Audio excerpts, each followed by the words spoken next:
আসসালামু আলাইকুম রহমতুল্লাহি ওয়াবারাকাতুহু। সম্মানিত দর্শক, আপনারা সবাই জানেন বহুল প্রতীক্ষিত আলোচিত ত্রয়োদশ জাতীয় সংসদ নির্বাচনের তফসিল ঘোষণা করা হয়েছে। এখনকার যে তফসিল সে অনুযায়ী নির্বাচনের যে রোডম্যাপ, সেক্ষেত্রে 2025 সনের ডিসেম্বর মাসের 29 তারিখে সেই নির্বাচনে যারা মনোনয়নপত্র দাখিল করবেন সেই দাখিল করার শেষ সময়। এরপর মনোনয়ন যাচাই বাছাই, তারপর মনোনয়ন প্রত্যাহার, এটার একটা সময়সীমা দেওয়া আছে। তারপর মনোনয়ন প্রত্যাহার পর প্রতীক বরাদ্দ, এবং প্রতীক বরাদ্দের পরে নির্বাচনের প্রচারণা শুরু হবে। আর নির্বাচন প্রচারণা করতে করতে নির্বাচনের ঠিক 2 দিন আগে সকল প্রচারণা বন্ধ হয়ে যাবে। তারপর ভোট হবে, এবং সেই ভোট কত তারিখ হবে সেটা ঘোষণা করা আছে এইটার তফসিলে। আজকের দিন পর্যন্ত খবর, মানে আমি এই ভিডিওটি করছি 24 তারিখ রাত। 24 তারিখ রাতের খবর হলো যে নির্বাচনের এই তফসিল পেছানো বা বহাল রাখা নিয়ে নির্বাচন কমিশন কোনো কথা বলছে না। পুরো নির্বাচন কমিশনের মধ্যে এক ধরনের সম্মোহন কাজ করছে, এক ধরনের আতঙ্ক কাজ করছে, এক ধরনের ভয় কাজ করছে, দ্বিধা সংকোচ কাজ করছে। এর কারণ হলো বাংলাদেশের রাজপুরুষ জনাব তারেক রহমান সাহেব 27 তারিখ নির্বাচন কমিশন অফিসে যাবেন। সেদিন তিনি ভোটার হবেন। তারপর সেই দিন তিনি মনোনয়নপত্র দাখিল করবেন, ইত্যাদি আরো অনেক কিছু।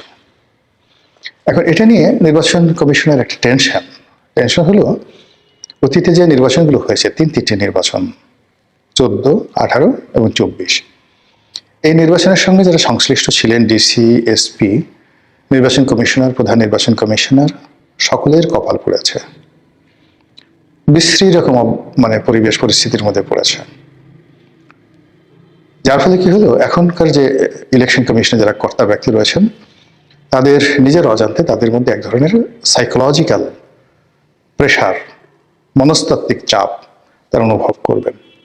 এই জন্য করবেন বর্তমান যে আইন বা কানুন, সেই কানুনের অনুযায়ী নির্বাচনের যে তফসিল, সেই তফসিল ঘোষণার পরে আর ভোটার হওয়ার কোনো সুযোগ নেই। তো সেক্ষেত্রে যদি এই তফসিল বহাল থাকে, তাহলে 27 তারিখে কিভাবে জনাব তারেক রহমান সাহেব ভোটার হবেন? This is one. যদি 27 তারিখে উনি ভোটার হন, তাহলে দুটো প্রশ্ন। এটা নির্বাচন কমিশন কেন করলো? এই মুহূর্তে এটা নিয়ে হয়তো কথাবার্তা হবে না, কিন্তু আগামীতে যখন আবার গণেশ উল্টে যাবে, ঠিক সেই সময়টাতে এদের অবস্থা নুরুল হুদা বা হাবিবুল আওয়াল, সাবেক সিইসি, এদের মতো যে হবে না, কথা বলা যাচ্ছে না। ফলে এটা নিয়ে তারা একটা মনস্তাত্ত্বিক সমস্যার মধ্যে আছে।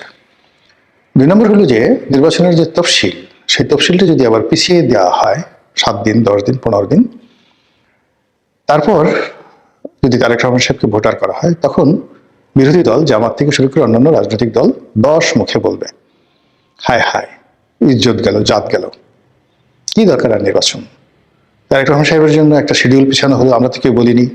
তারেক রহমান সাহেবের জন্যই এত কিছু করা হলো, তো দরকার কি নির্বাচন? আপনারা একটা একতরফা নির্বাচনের একটা ফলাফল তৈরি করেন, আমাদের কাছে পাঠিয়ে দেন, আমরা সেটা স্বাক্ষর করে দিয়ে বা নো অবজেকশন দিয়ে আপনারা ঘোষণা করে বিএনপিকে 300 আসনে জয়লাভ করিয়ে তারপর তারেক রহমান সাহেবকে বঙ্গভবনে পাঠিয়ে দেন প্রধানমন্ত্রী হিসেবে শপথ গ্রহণ করানোর জন্য।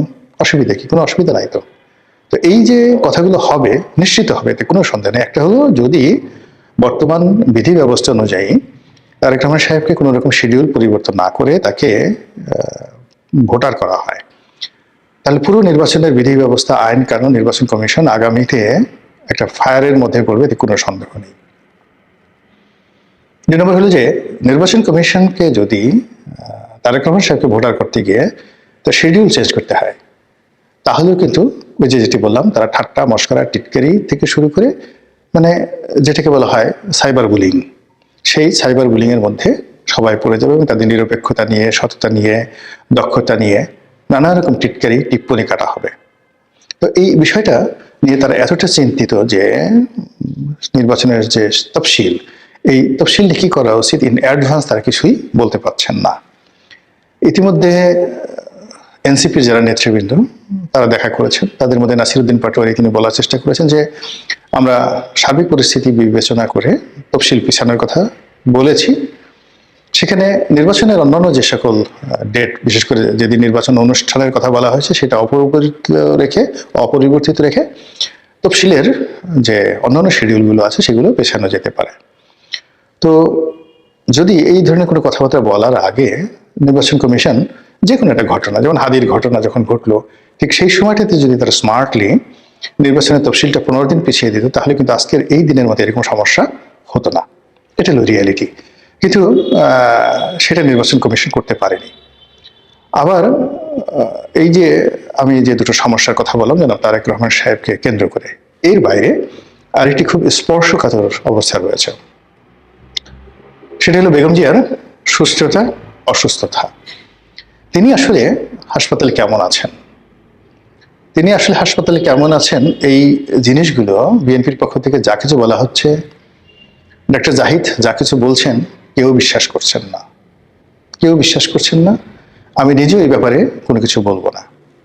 জনাব তারেক রহমান সাহেবের আশা, তার সঙ্গে দেখা করা, এবং 2-4টি পত্রিকায় এসছে যে তারেক রহমান সাহেবের আশার সংবাদ পেয়ে বেগম জিয়া সন্তোষ প্রকাশ করেছেন। এই বিষয়গুলো জনমনে স্বস্তি দিচ্ছে না, কেউ বিশ্বাস করছে না।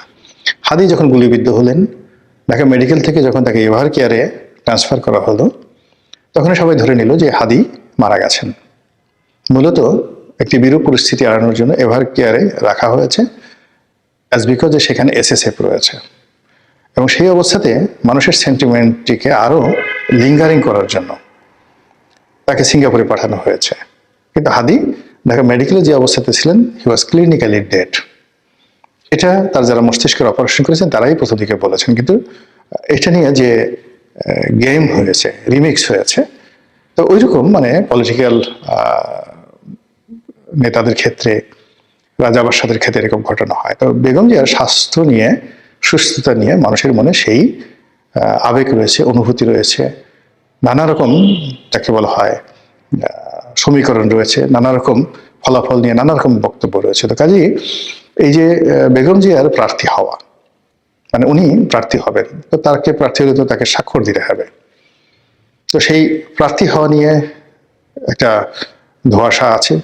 যদি তিনি সুস্থ থাকেন, যদি তিনি অসুস্থ হন, যদি তিনি প্রার্থী হন, যদি তিনি প্রার্থী না হন, এটা নির্বাচনের তফসিলের ক্ষেত্রে একটা বিরাট হুমকি বা ঝামেলা হয়ে আছে। এর বাইরে যেটি হচ্ছে সেটি হলো যে আল্লাহ না করুন যদি বেগম জিয়া সত্যিকার অর্থেই আল্লাহর ডাকে সাড়া দেন, তাহলে কি এই তফসিল থাকবে? প্রশ্নই আসে না। এই তফসিল পিছিয়ে যাবে, এবং সেক্ষেত্রে শুধু তফসিল পেছাবে না, নির্বাচনটা পিছিয়ে যাবে। এবং যারা এখন ক্যালকুলেশনই করতে পারছে না, তারা হয়তো ভাবতেই পারছেন না যে বেগম জিয়ার অনুপস্থিতি আর তারেক রহমান সাহেবের 17 বছর পর বাংলাদেশের প্রত্যাবর্তন, এই দুটোর রসায়ন কেউ মিলাতে পারবেন না। যে পরিস্থিতি তৈরি হবে রাজনীতির অঙ্গনে, সেটা সামাল দেওয়ার মতো অবস্থা বিএনপির কোনো নেতার নেই, স্বয়ং তারেক রহমানেরও থাকবে না। এখানে বিএনপির মধ্যে যতটা না সমস্যা হবে, বিএনপির বাইরে তত বেশি সমস্যা হবে।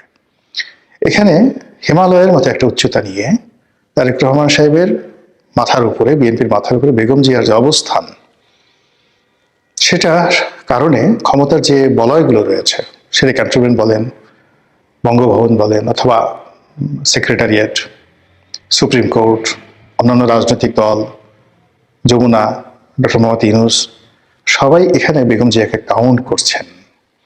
কিন্তু যখন এই বেগম জিয়ার প্রসঙ্গটা চলে যাবে, শুধুমাত্র তারেক রহমান সাহেব বিএনপি থাকবে, তখন বিএনপি যারা প্রতিপক্ষ তাদের সবার মধ্যে একটা উল্লাস তৈরি হয়ে যাবে, এমনকি আওয়ামী লীগের মধ্যেও। সেটা যদি হয়, আল্লাহ মাফ করুক, পুরো এখন যে ধরনের রাজনীতির হিসাব রয়েছে, সব হিসাব এলোমেলো হয়ে যাবে। আমি যে কথাগুলো বললাম, এটা কেবলই মাত্র রাজনীতির একটা ধারণা থেকে, গণনা থেকে, এবং এটা হওয়ার সম্ভাবনা খুব খুব বেশি। কিন্তু আমি মনে মনে চাচ্ছি যে আমি যা কিছু বললাম এর একটাও যেন না ঘটে।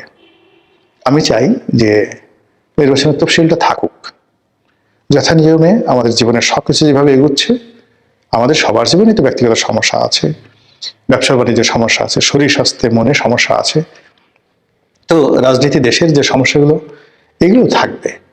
একটা সমস্যা নিষ্পত্তি করবেন তারও 10টা সমস্যা আসবে, কিন্তু তার সঙ্গে সঙ্গে এই রাজনীতির যে বিবর্তন, রাজনীতির যে ধারাবাহিকতা, এটা না চলতে থাকুক। ইলেকশন হোক, ইলেকশনের পরে ক্ষমতা হস্তান্তর হোক, সবকিছু স্বাভাবিকভাবে চলুক, কোনো কিছুর জন্য যেন কোনো কিছু বাধাগ্রস্ত না হয়, এটা আমি চাই, অনেক মানুষ চায়। কিন্তু প্রকৃতি এমন একটা ব্যাপার, প্রকৃতি মাঝে মধ্যে আমাদেরকে নিয়ে খেলে, সেই নজরুলের কবিতার মতো, খেলিছ এ বিশ্ব লয়ে বিরাট এ শিশু আনমনে। আমাদের জন্য নিয়তি কি রেখেছে, প্রকৃতি আমাদেরকে নিয়ে কিভাবে খেলবে, একমাত্র আল্লাহ রাব্বুল আলামিন জানেন।